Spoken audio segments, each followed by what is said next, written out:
ዓለም በማዕበል በታወከችበት በዚህ ወቅት የኛ ብቸኛ መዳኛችን አንድነታችንና የውስጥ ሰላማችን ነው። ዛሬ የምንዘራው የሰላም ዘር ነገ ለልጆቻችን መጠለያ የምትሆን ታላቅ ሀገር ሆና ትበቅላለች። የነገዋን ጠንካራ ሀገር ለመገንባት የውስጥ ሰላማችንን እናጽና።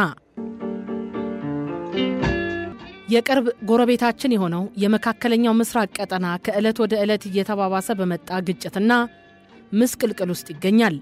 ይህ ቀጠና ለኢትዮጵያ የጂኦፖለቲካ ደህንነትም ሆነ ለኢኮኖሚ እድገት ወሳኝ መተላለፊያ ቢሆንም አሁን እየታየ ያለው አለመረጋጋት ግን ከቤቱ የጠፋ እሳት ወደ ጎረቤት መሻገሩ አይቀሬ ነው የሚያሰኝ ስጋትን ደቅኗል። ኢትዮጵያ ለቀይ ባህርና ለኤደን ባህረ ሰላጤ ባላት ቅርበት ምክንያት በመካከለኛው ምስራቅ ለሚነሱ ግጭቶች ቀጥተኛ ተጽዕኖ ያርፍባታል። የቀጠናው ኃይሎች ፍላጎትና በተላላኪዎች አማካኝነት የሚደረጉ ሽኩቻዎች ወደ አፍሪካ ቀንድ ሊመጡ ይችላሉ። ይህ ደግሞ በሀገራችን የውስጥ ሰላምና በአካባቢያዊ ትብብር ላይ ጫና መፍጠሩ አይቀርም። አብዛኛው የኢትዮጵያ የወጪና ገቢ ንግድ የሚከናወነው በባቤል መንደብና በቀይ ባህር መስመር በኩል ነው።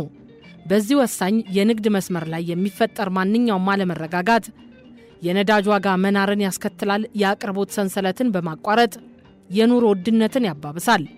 የመርከቦች መድን ዋጋ እንዲጨምር በማድረግም በንግድ እንቅስቃሴያችን ላይ ትልቅ ኪሳራ ያመጣል። በመቶ ሺዎችም የሚቆጠሩ ኢትዮጵያውያን በመካከለኛው ምስራቅ ሀገራት እንደመኖራቸው መጠን በዚያ ቀጠና የሚፈጠር አለመረጋጋት የዜጎቻችንን ሕይወት አደጋ ላይ ከመጣሉ በላይ ድንገተኛና ያልታቀደ የዜጎች መፈናቀልን በመፍጠር በሀገር ውስጥ ማህበራዊ ጫና ሊያሳድር ይችላል።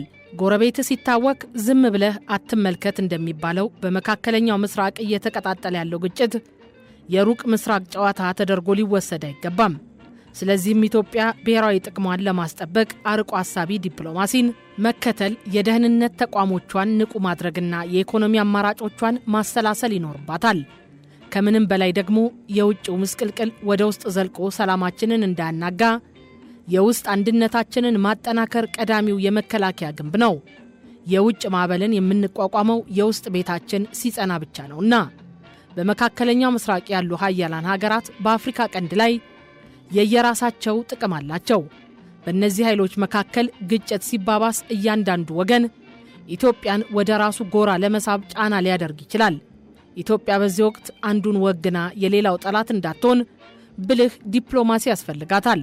በሌላ መልኩም አለመረጋጋቱ ሁልጊዜም ለአክራሪ ቡድኖች ምቹ ሁኔታን ይፈጥራል።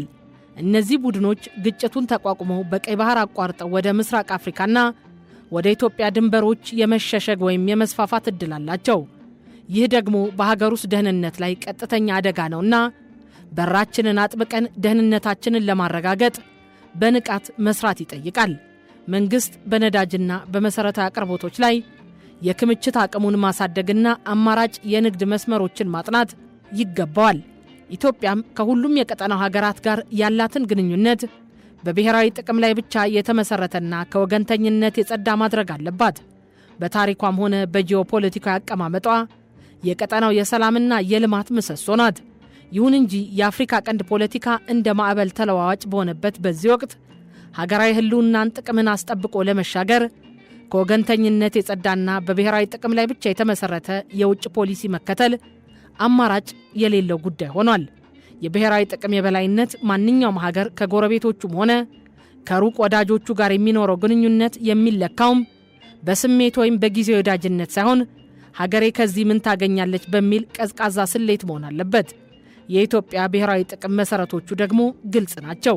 የድንበር ደህንነትን ማስከበር፣ የወደብና የንግድ መተላለፊያ አማራጮችን ማስፋት እንዲሁም የህዝቦቿን የኢኮኖሚ ተጠቃሚነት ማረጋገጥ። በኤደን ባህረ ሰላጤና በድንበሮች አካባቢ የሚታዩ እንቅስቃሴዎችን በንቃት መከታተልና መረጃዎችን መለዋወጥ ያስፈልጋል። በውጭ ሀገራት ያሉ ዜጎችን መረጃ ወቅታዊ ማድረግና አስገዳጅ ሁኔታ ሲፈጠር የሚመለሱበትን መንገድ ማመቻቸት አስፈላጊ ነው። የኛ ደህንነት ከመካከለኛው ምስራቅ ሰላም ጋር በእጅጉ የተሳሰረ በመሆኑም ከመከሰቱ በፊት መከላከል በሚል መርህ የደህንነትና የኢኮኖሚ ተቋማት በቅንጅት መስራት የሚኖርባቸው ወቅት አሁን ነው። የታሪክ ድርሳናትና የጂኦፖለቲካ እውነታዎች እንደሚያስተምሩን በጎረቤት ሀገራት የሚነሳ እሳት ወደ ውስጥ ዘልቆ ጉዳት የሚያደርሰው የውስጥ አንድነት ሲላላና የሰላም ግንቡ ሲሰነጠቅ ብቻ ነው። በመሆኑም ከውጭ ለሚመጣው ስጋት እንደ ሀገር መቆም የምንችለው የውስጥ ሰላም መጠበቂያ መንገዶች ላይ ስንረባረብ ነው። በመካከለኛው ምስራቅ የሚፋለሙ ኃይሎች ግጭታቸውን ወደ ሌሎች ቀጠናዎች ለማስፋፋት ሁልጊዜም የሚፈልጉት የተሰነጠቀ የውስጥ ፖለቲካን ነው። በሀገራችን ውስጥ የሚታዩ አለመግባባቶችና ግጭቶች ለውጭ ኃይሎች የውክልና ጦርነት ምቹ መሬት እንዳይፈጥሩ የፖለቲካ ልዩነቶችን በውይይትና በብሔራዊ ምክክር የመፍታት አስፈላጊነት አሁን ላይ የህልውና ጉዳይ ሆኗል። የቤትህን ስንጥቅ ካላከምክ የጎረቤት ንፋስ ያፈርሰዋል እንደሚባለው የውስጥ ሰላማችን የውጭ ተጽዕኖዎችን የምንመከትበት ቀዳሚው ጋሻችን ነው። የመካከለኛው ምስራቅ ግጭት ሃይማኖታዊና ብሔራዊ መልክ እንዲይዝ ተደርጎ የሚሰራጭባቸው አጋጣሚዎች አሉ። ይህ ደግሞ በሀገራችን ውስጥ ያለውን ማህበራዊ ትስስርና የዘመናት አብሮነት ሊያውክ ይችላል። በማህበራዊ ሚዲያ የሚሰራጩ የተዛቡ መረጃዎች የዜጎችን ስሜት ቀስቅሰው ወደ ውስጥ ግጭት እንዳያመሩ መጠንቀቅ ያስፈልጋል።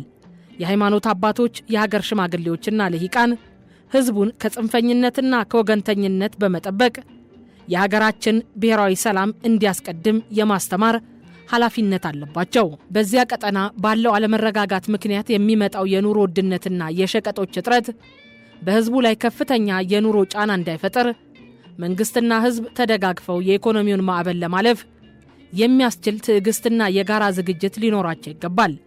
ራስ ወዳድ ነጋዴዎች ቀውሱን ተጠቅመው በህዝብ ላይ ዋጋ መጫንና ምርት ማከማቸት ውስጥ እንዳይገቡ የጋራ ቁጥጥር ማድረግ የሰላም አካል ነው።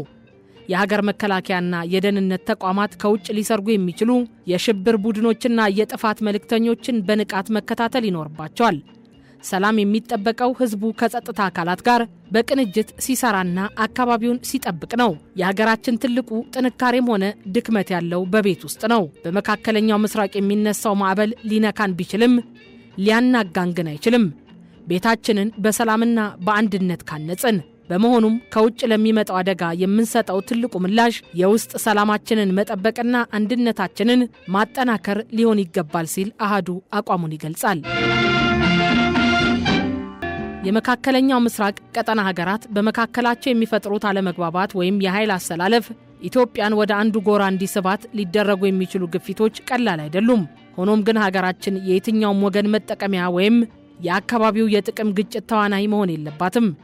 ይልቁንም የሁሉንም ወገኖች ስጋት የምትረዳ ለቀጠናው ሰላም ድልድይ የምትሆን ነገር ግን በሉዓላዊነቷ ላይ የማይደራደር ቁመና ሊኖራት ይገባል። የሀገራችን የውጭ ግንኙነት መሪ ቃል ቋሚ ወዳጅ ወይም ቋሚ ጠላት የለም፣ ያለው ቋሚ ጥቅም ብቻ ነው የሚለው ሊሆን ይገባል። ከጎረቤት ሀገራት ጋር የሚኖር ግንኙነት በጥርጣሬ ሳይሆን በልማት በወገንተኝነት ሳይሆን በሚዛናዊነት በመመራት የቀጠናው ሰላም ተምሳሌትነቷን እያረጋገጠች የራሷን የእድገት ጉዞ ማፋጠን ላይ ማተኮር አለባት። በቀዳሚነት ግን የሀገር ውስጥ ሰላምን ማጽናት ለዓለማችን ምስቅልቅሎች ብቸኛ መዳኛችን ነው። የጂኦፖለቲካ ሽኩቻዎች፣ የኢኮኖሚ ቀውሶች፣ የጦርነት ነጋሪቶችና ያልተገመቱ የተፈጥሮ አደጋዎች የሰውን ልጅ የህልውና ስጋት ደቅነውበታል። ሀያላን ሀገራት በዲፕሎማሲው ጠረጴዛ ከመስማማት ይልቅ የጡንቻ ማሳያ ውድድር ውስጥ በገቡበት በዚህ ወቅት እንደኛ ላሉ በማደግ ላይ ላሉ ሀገራት የሚበጀን ብቸኛ አማራጭ የውስጥ ሰላምን ማጽናት ብቻ ነው። ቤቱ ሰላም የሆነ ሰው በደጅ የሚነፍሰው አውሎ ንፋስ ስጋት አይሆንበትም። ሀገርም እንዲሁ ናት። የውስጥ አንድነቷ የጠበቀ ዜጎቿ በጋራ ዓላማ ዙሪያ የቆሙና የሰላም አየር የሚተነፍሱባት ሀገር ከውጭ የሚመጣን ማንኛውንም አይነት ፖለቲካዊም ሆነ ኢኮኖሚያዊ ጫና የመቋቋም አቅሟ ከፍተኛ ነው። በአንጻሩ ግን የሀገር ውስጥ ሰላም ሲታወክ የውጭ ኃይሎች ጣልቃ ገብነት ቀዳዳ ያገኛል። በገዛ ወንድማማቾች መካከል የሚፈጠር አለመግባባት ለባዕዳን መጠቀሚያ መንገድ ይከፍታል። ዓለም አቀፋዊ ምስቅልቅሎች በራሳቸው ጊዜ የሚፈጥሩት ጫና ሳይበቃን የውስጥ ሰላም ማጣት ደግሞ የችግሩን ጥልቀት እጥፍ ድርብ ያደርገዋል። ሰላምን ማጽናት ሲባልም መደማመጥን ባህል ማድረግ፣ ልዩነቶች በጠረጴዛ ዙሪያ በውይይት እንዲፈቱ ቅድሚያ መስጠት፣ የጋራ ሴቶችን ማጉላት፣ የሚለያዩንን ትርክቶች ወደ ጎን ትተን የሚያቆራኙንን የታሪክና የባህል ሰንሰለቶች ማጥበቅ፣ ፍትህና እኩልነትን ማስፈን ሰላም ያለ ፍትህ አይታሰብምና እያንዳንዱ ዜጋ በሀገር ጉዳይ እኩል ባለቤትነት እንዲሰማው ማድረግ ማለት ነው። ዓለም በሐሳብም በኃይልም በጎራ ተከፋፍላለች። በዚህ የተከፋፈለ ዓለም ውስጥ ተከባብሮና ተደማምጦ መኖር ለነገ የማይባል የቤት ስራችን ነው። ሰላም ለአንድ ሀገር የቅንጦት ጉዳይ ሳይሆን የህልውና መሰረት ነው። ሰላም ሲኖር ግብርናው ይስፋፋል፣ ፋብሪካ ያመርታል፣ ተማሪ ይማራል፣ ነጋዴው ይነግዳል፣ በአጠቃላይ ሀገር ትቀጥላለች። ስለሆነም ከሩቅ የሚመጡ የጥፋት ደመናዎችን ለመከላከል በቅድሚያ የቤታችንን ጣራ ማጠንከር ይኖርብናል። የሀገር ውስጥ ሰላምን ማጽናት ማለትም ራሳችንን ከዓለም አቀፍ ምስቅልቅሎች የምንከላከልበት ጋሻ ማለት ነው። ስለዚህም ሁላችንም ለሰላም ዘብ እንቁም። ሰላም ካለ ሁሉ አለ። ሰላም ከሌለ ግን ያፈራነው ሀብትና ያከማቸነው ዕውቀት ሁሉ ዋጋ ቢስ ይሆናል። የነገዋን ጠንካራ ኢትዮጵያን ለማየት ግን ዛሬ የውስጥ ሰላማችንን እናጽና ሲል አሃዱ አጽንኦት ይሰጠው ይላል።